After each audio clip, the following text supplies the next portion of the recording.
polished, customized corridors that bear satanic symbolism and graphic imagery. Who is this guy? Can we get an update on the guy playing Professor Utonium? Where does he fit into this grand scheme?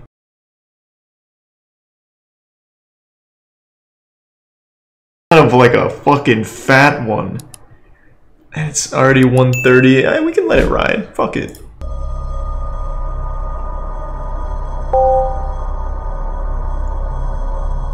Welcome to Worlds Online, the internet's first 3D virtual world platform. Woohoo! 3D, that's crazy. We can fucking smell and go wild in here. Virtual space, online users can shop, watch movies, listen to music, play games, and collaborate with each other. Today's web user is looking for an intimate connection with friends, with celebrities, and with trending brands that reflect their values and lifestyle in both the real world and the virtual.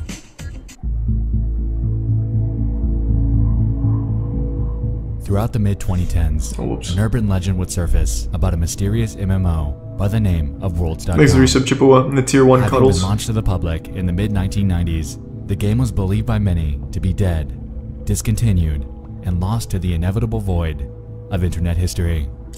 Where? Unbeknownst to most, how do people even find that? From the truth, as Worlds.com was very much still running. But there was a catch. Venturing into the game today presents you with this looks cool. Of nothingness, a relic that was once bustling with life, and you get to play as a duck or a penguin to life supports. The game, expectedly, is completely empty.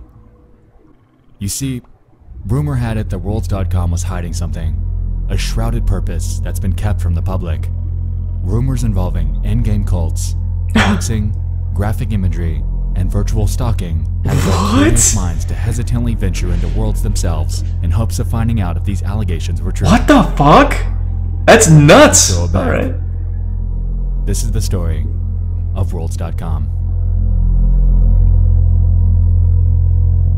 Alright, I'm super invested in this now. Is it a cool cult? Did they do cool things like give out candy on holidays and stuff? Or one of those bad ones like the Manson shit? An aside. The 1990s were a magical time in the world of entertainment and the advancement of society. Being what I can only describe as the calm before the imminent mid-2000s technological storm, we were living in an era that brought us some unforgettable treasures in the realms of video gaming, movies, and television. Blockbuster, classic, fuck in the gaming world, for instance, new and unforgettable IPs such as Mario Kart, Banjo-Kazooie, Fallout, Resident Evil, and Silent Hill were born. And with these came game consoles that have stood the test of time in bringing us unforgettable experiences such as the Super Nintendo, PlayStation 1, and the Dreamcast. God, the Dreamcast was so good, the most underrated console in history. Power Stone. We need a third Power Stone, please. So good. Sugoi! Fuck, it was so good. True cuddles.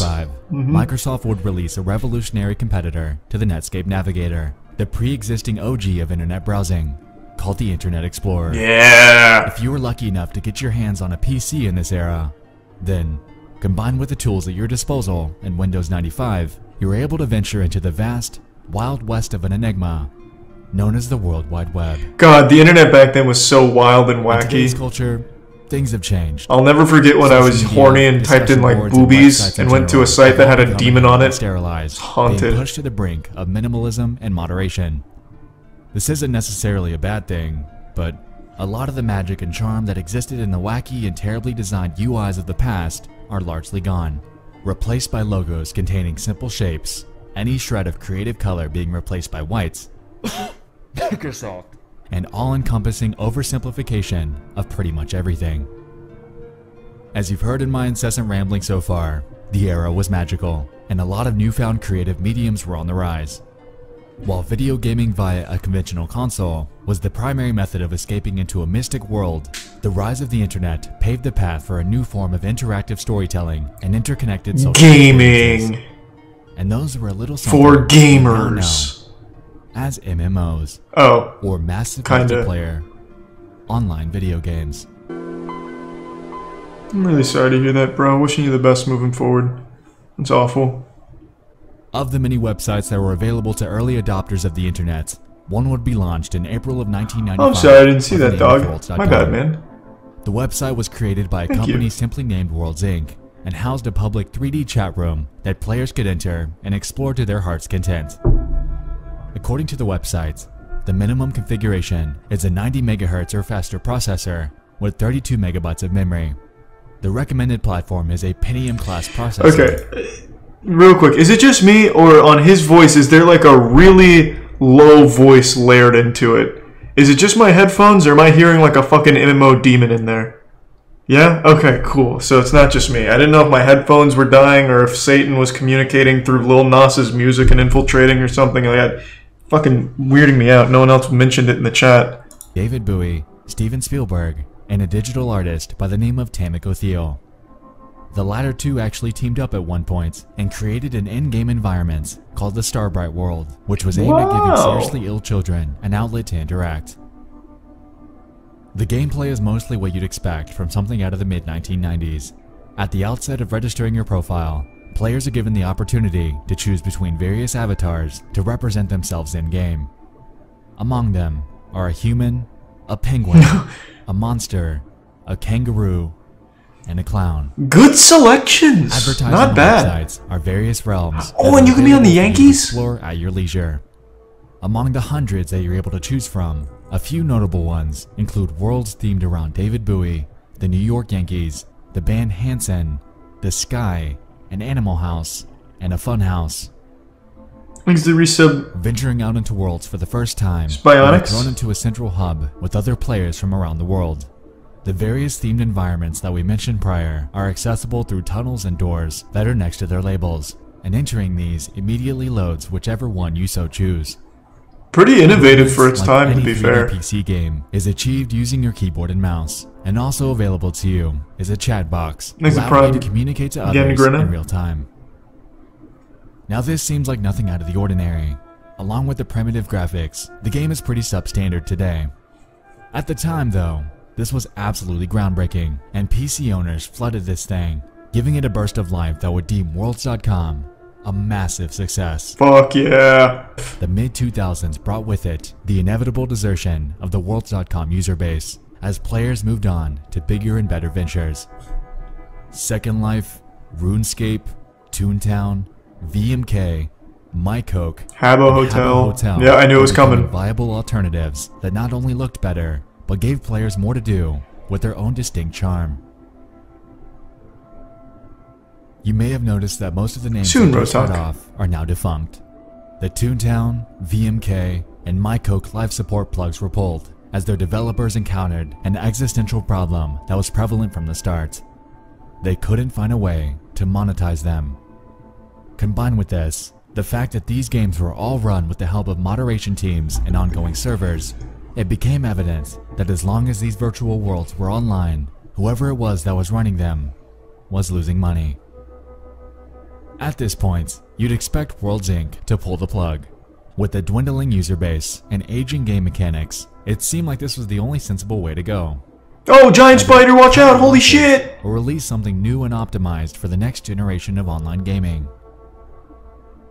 But they didn't. Damn, this place is popping off As in a matter there. of fact, Worlds.com is still downloadable and accessible to this day, and stands as an uncanny and deserted relic of the past. This is cool. Rumor has it that the game's creator, I wanna play. Tom Kidron, is simply fronting the server costs himself and running it out of his own home. Good That man. begs the question, Thanks. why on earth would an individual be fronting the costs to keep a dead video game alive? What part of this He's got a abandoned virtual landscape girlfriend with is big so titties. pivotal that it's still in existence over 20 years later? This looks so cool, look at this. In the short span of time that I've been here, it suddenly dawned on me that I'm visibly the new guy. Everyone here seems to know it. Uh-oh. I'm not a regular. They think he's a cop. They think he's the feds. Uncomfortable. Down the rabbit hole. Run, get out of there! Engage, no clip.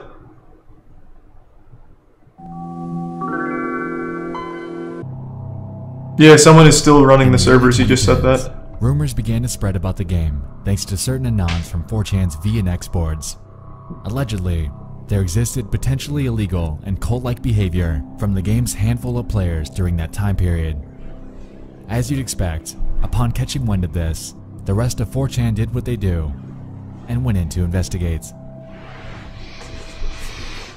Before we continue, I wanted to make something explicitly clear.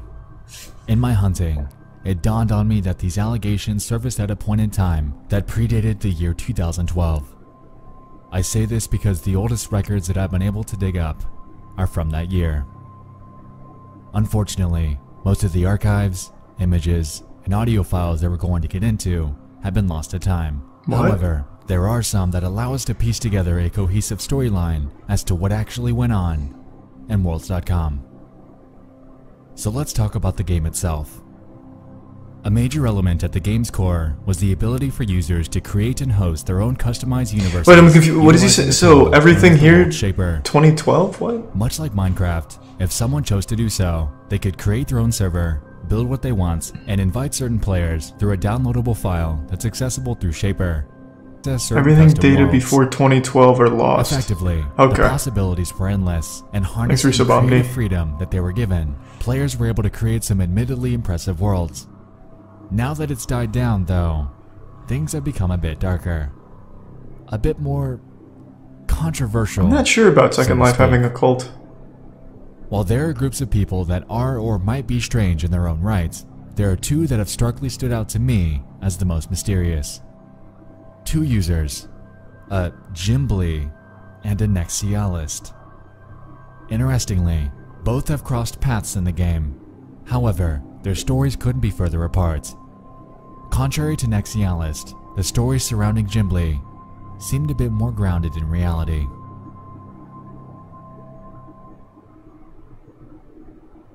But we'll get to it. So what are this? There's like the two raid bosses or something in here?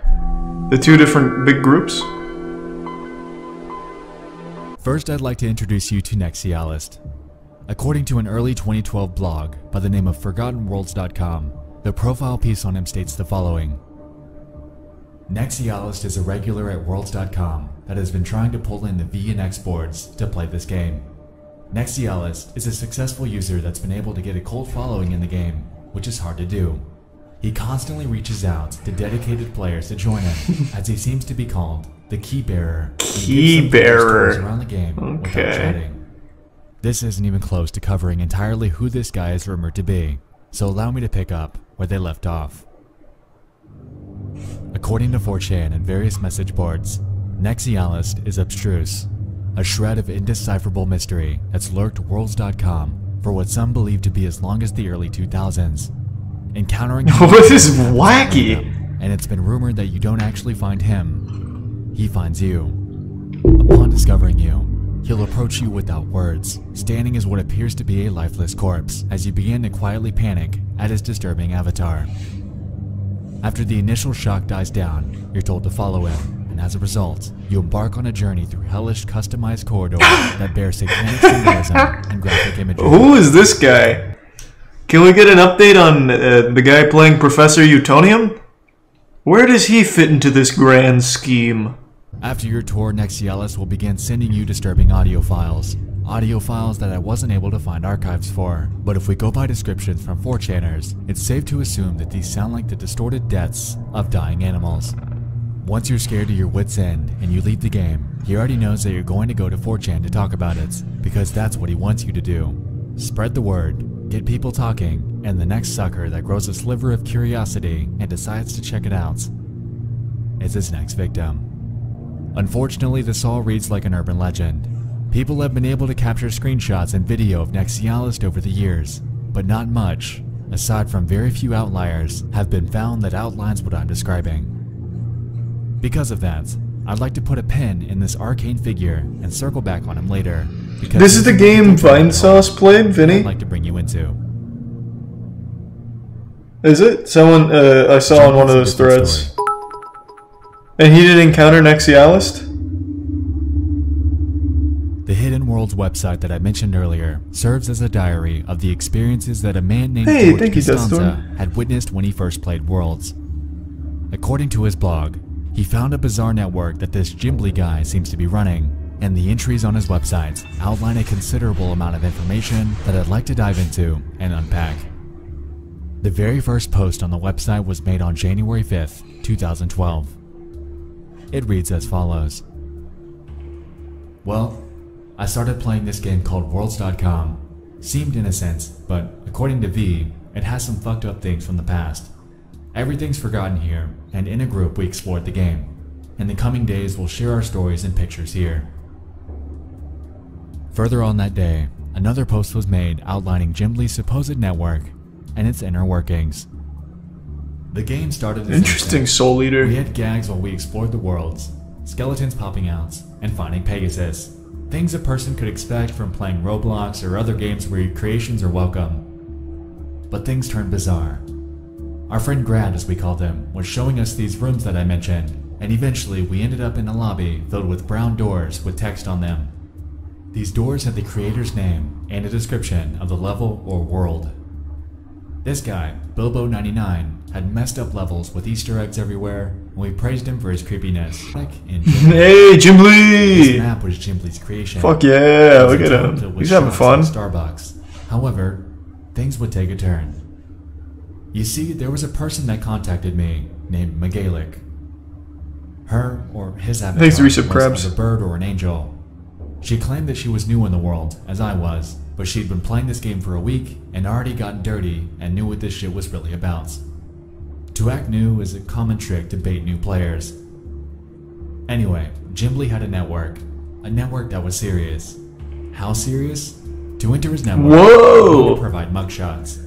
For example, here's Bilbo99. There were a total Hey, of Bilbo. rooms filled with different mugshots of users, but room 2 was dedicated to Gimbly. Hold on. Let me go to the bathroom real quick. Give me 2 seconds. Sorry to blue ball you.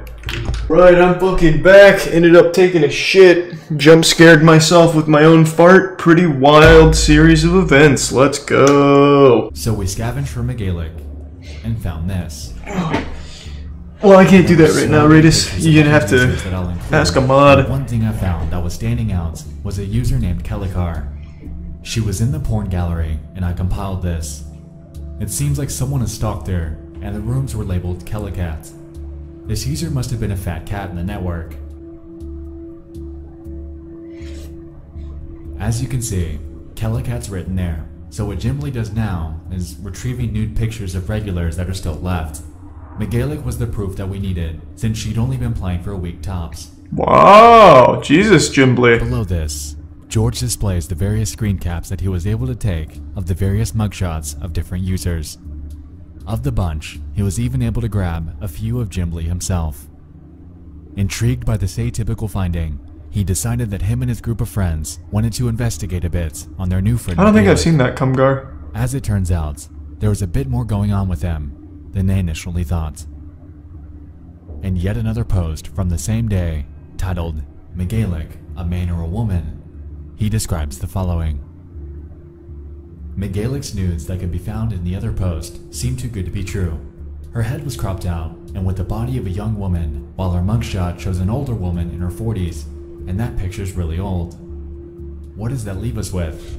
She could have faked them because she doesn't want. So how is this a cult? I'm a little confused. A man playing as a female. Seems like a Reddit mod using his power to get pictures. Real email, although it's linked to a man by the name of John. So yes, Megalik might be or is the man posing as a fragile woman while baiting for pictures. Those pictures up there, except for his profile picture, is a year old. The pictures are from 2009, and then he used a picture of his wife to verify himself, and thought how cool it would be to send a fake picture of a pair of tits to make him look like a god in the game. Okay. Classic John, I guess. This network encompasses some extremely odd people. People that are impersonating others and using real-world mugshots to gain access to whatever it is that he's running. In a third post I'd like to focus on, titled, Gimbly's Inner Circle, oh, sweet. Well, thank you, George Spooky. proceeds to explain the following. The last post was about this weird map, about a man going by the name Gimbly that was trying to get naked pictures from regulars, or old players that were still active. So we stalked him. He hung out at a beach, but once we arrived, they'd all scatter and disappear. Thankfully, though, the friend tool and a built-in avatar tool could let us teleport to them while they Wow, good shit. but that was for later. Meanwhile, we scavenged the net for Jimbly. We found his website, jimblyworlds.com. Whoa, Jimbly. jimblyworlds.com/pics, only to show a black screen with red typed text that said darkness. Pretty cool George website. reveals publicly accessible information about Jimbly, including an email address, before closing his post with the revelation that also, Jimbly's into traps. This can be found in his porn gallery. With this in the back of our mind, you know I couldn't just let this go. I had to get in. I had to find out if this was real. There's no way it'd still be I up. emailed Jimbly and began my hunt. What would it be, 7 Under the years guise of later? a Jeremy Erickson, I start a message and write the following. Good evening, Jimbly. I've recently started playing Worlds and was interested in joining your in-game network to congregate with yourself and other players. Upon consulting with a few anons from X, I was told to reach out. I've downloaded a few worlds from your website and am currently trying to get them working. Just let me know what I need to do when I'm in. Thanks, Jeremy. This really doesn't seem like a cult though, it's just a weird community. So Maybe it's it been a gets few culty days. now. After a trek through worlds, a lack of a response, and dwindling time to wait, it's beginning to seem like Jimbly either isn't currently active or simply doesn't play this anymore. I'm not entirely sure if Jimbly's the kind of guy that would have a sudden change of heart, but if you ask me, it is a bit recent. Anyway, with that under our belt, unfortunately, heading back to the blog reveals that most of the other threads outline mundane discoveries while exploring various official and user-crafted worlds. A few notable highlights include some of Jimbly's bizarre creations. Hey, but that's not much, other than Banger that, Sisters, I even think? remotely relevant to our investigation. Saw that movie a long time ago. Even so, the discoveries surrounding Jim are nothing short of unnerving. So what's actually going on here? So far, I haven't really seen anything too wild here. I was expecting something Over the fucking years, crazy. The primary consensus In fact, surrounding I Worlds, don't even know what primarily we've learned beginning other Cialis, than was that it's a front. these people for some play an sort old of game and are satanic kind of cult. weird. Rumors are powerful things. I won't deny that, but there are a few points here that I'd like to unpack. Contrary to Nexialist, Jimbly surprisingly hasn't generated much buzz online. This bizarre, cult-like network that he seems to have created How is it cult-like though? effectively cements him as somewhat of a wild card in my theorization. What this guy is doing is weird. From the mugshots to the vast database of supposed network members to his secret repository of graphic imagery, it seems like he is the one actually running the rumored cult. While it doesn't deal with Satanism and death like the urban legends claimed, this guy is, whether he knows it or not, effectively catalyzing a situation in which people run the risk of being doxxed. It took George not even one full day to piece together the real identity of the wife and man behind the McGalick mugshots, and it's unclear how many other selfies that he has stashed away in the world that he's, according to the blog, been building since 2005. To be frank, aside from the lack of a response, I wasn't able to find much else surrounding this guy, and it's safe to assume that there are others like him. A game I'm not that's sure, largely Roadtalk. abandoned, aside from a few key players, is surely something that would catch the eye of somebody trying to run some sort of network under the radar. With that being said, I encourage you to make your own conclusions about him. With the Wait, is that evidence it? at hand, it does appear that at one point in time, there was something going on behind the scenes. Whether or not it still is, or if the mysterious Jimbly is still active, remains to be seen. While I haven't been able to track him down, maybe you can. That brings us to another point of discussion. Nexialist. You might recall that I mentioned the fact that users are able to create their own worlds. This was actually a pivotal mechanic in the game and gave players an extra layer of interactivity. In one post on Reddit by a user named Goomilord, they claimed that they even encountered Nex and that he's merely a normal guy. Apparently, he switched his avatar to Sanic at one point and began spamming the words, "There is no cult on worlds.com" in the chat. So he's just an Take it for what RPer. you will. Like the guy just fucking RPs. Well, let's think about this logically. And Ernie. Worlds is, at its core, creepy in and of itself. The barren environments, combined with the uncanny primitive textures, naturally gives any unsuspecting players a sense of uneasiness, especially if you've caught wind of the various allegations surrounding Nex's mysterious character. That's pretty cool. I believe that he's playing along, leading players to the belief that he's some sort of cult mastermind as a long-running joke. In my opinion, he was capitalizing on it for a bit of fun. Yeah, obviously, for sure. He comes off strangely when he wants to, and he executes this with a group of willing friends. The same friends that we see in the so-called cult screenshots that were captured in-game. A weird hobby, but to each their own. I'm not judging. So there was nothing. Now, with all of that out of the way, there's still one glaring question that remains. Why does World still exist? That's the only really weird thing about it. Like, there's no point to keep it running. That's like the only odd thing. Like, Jimbly asking for pictures of people is the sign of a lonely person wanting to make sure, like, you know, this is a person, and I'm talking to a person. That's what it strikes me as. And the porn stuff is him taking fucking Google images. Direct your attention to the game's owner. Tom Kidron, in his many years as the world's owner, has become somewhat known. There's the 5 goose subs, Lotoplex. Thank you, man. Troll. Patent trolls essentially purchase many different elements and ideas of a particular product and squat on them for years, filing lawsuits against anyone that violates them. The reason that these people are called patent trolls mainly rests on the fact that the ones they purchase are typically what they perceive to be a sought-after and core element of a particular product. In this case, Kidron's been squatting on patent number 7,181,690, classic patent, which is titled System and Method for Enabling Users to Interact in a Virtual Space. This was filed on August 3rd, 2000, with further detail for executes a... Yeah, he probably sues everyone that makes one of these kind of games. From the perspective of that user. Sounds broad, doesn't it? That was on purpose, and he's used it. Even as of this year, there are articles all over Google explaining legal cases that Worlds Inc. has filed Worlds vs. Bungie IPs such as Second Life, Blizzard, Bungie, and more. And according to a Vice article from 2015, they ever won? Kidron rakes in a whopping $200,000 a year from his court proceedings. This effectively explains away the server cost. When not many, if any players play your game at all, the result of this is cheap upkeep, low bandwidth, low server costs. Ergo, he's raking in cash with a positive net income. In the US, the typical patent lifespan is 20 years, so at the time of writing this, we have just short of 9 months before Kidron would either have to renew or simply let it expire. As a result of I'm sure he renewed. If he so chooses, he could let it run its course and retire from his relentless court proceedings. If he does, I wouldn't be surprised if the World's game goes down with it, effectively and permanently leaving this artifact of a game to die. Someone do it for me. Did he renew it or did... Well, I already know he fucking renewed it.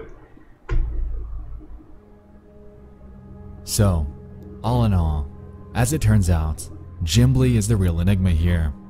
The custom worlds that he, and potentially others, have created are an indisputable testament to the underbelly of this archaic MMO.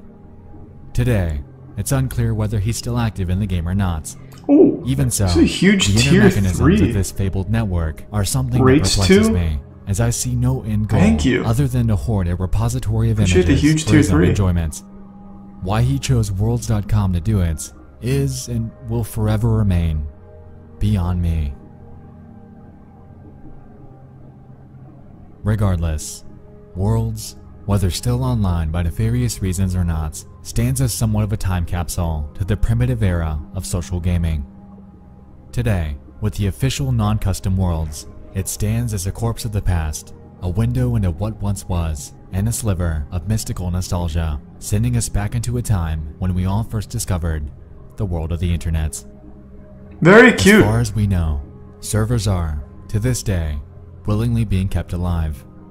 Alongside this, the inevitable date that the game permanently goes offline is unclear, so if you're eager to experience this curiosity of old, then you better get on it soon. Stay in the official servers and you'll be fine. Also, this is not the Although, game Vinny played. vast I majority looked when I was may shitting. He aesthetic. played Active Worlds. Otherwise, you'll run the risk of missing the nostalgic boats, leaving it to sail away, and for us to watch it go. Yeah, so I feel like that was a bit off. Literally nothing cultish about that. You have a guy who's RPing, and you even mentioned that it's literally RPing, not really cultish. Jimbly, I think, is easily explained because it's clearly a lonely guy, and he asks for the pictures of anyone that plays and wants to be his friend. Not the most uncommon thing in the world. And the porn shit was just stock images, right? So it's not... Like, I don't know where the cult was. Weird to keep playing the game, and I think the RP is good from that guy. But yeah, definitely nothing wild in there. Interesting though, still interesting and cool to see it. But yeah, I was expecting something like actually nefarious. Like something actually pretty weird. I tried my first turd. It was alright. You ate your own shit for the first time? Congrats, man. Hope you enjoyed it, I guess.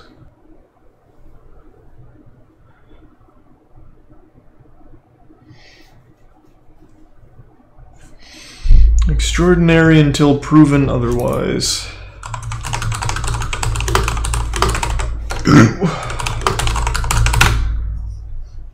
This... Oh, it's a Lamino video. We haven't seen this one. This one looks more historical.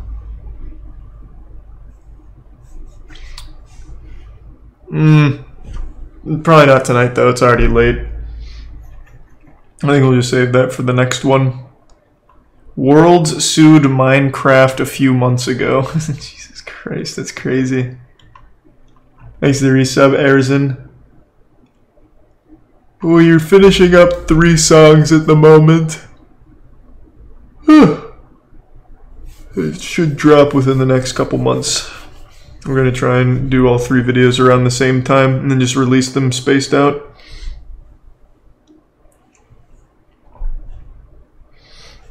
I just don't really like Local 58, man. It's just like stories, but with no visuals. It's just text. Just reading a creepy pasta.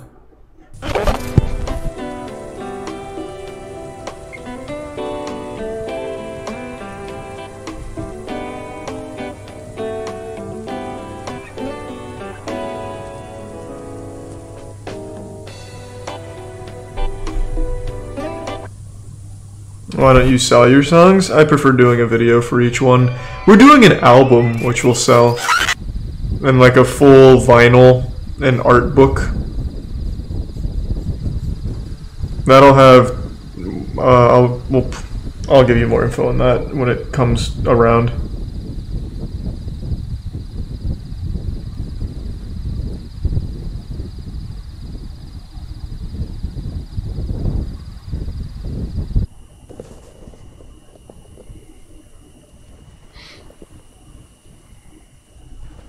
Yep, we have 3 in production right now. The one that is going to come out first is probably going to be Your Boyfriend Doesn't Scare Me.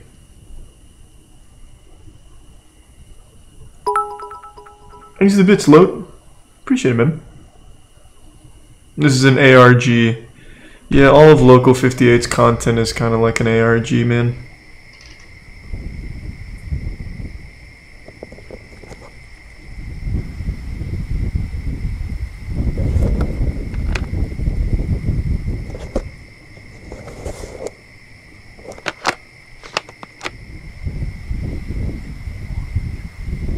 Okay.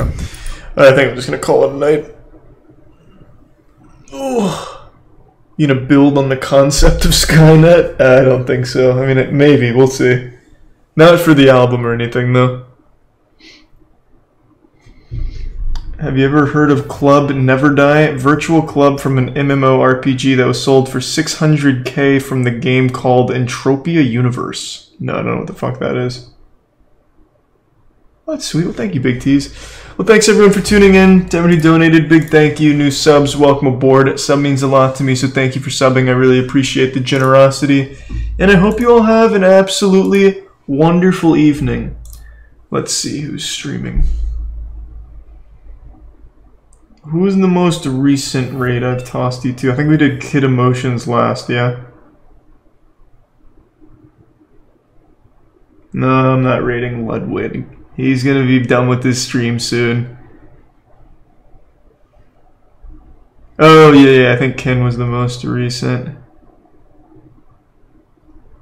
Oh, we haven't gone to Steve in a really long time. I'll toss you to Steve. He's playing Monster Hunter.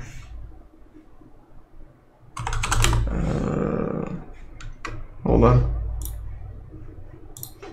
Yeah, it's been a long time since I tossed you over to Steve. Alright, everyone, have a great night, and thanks again. Take it easy, everyone. See ya.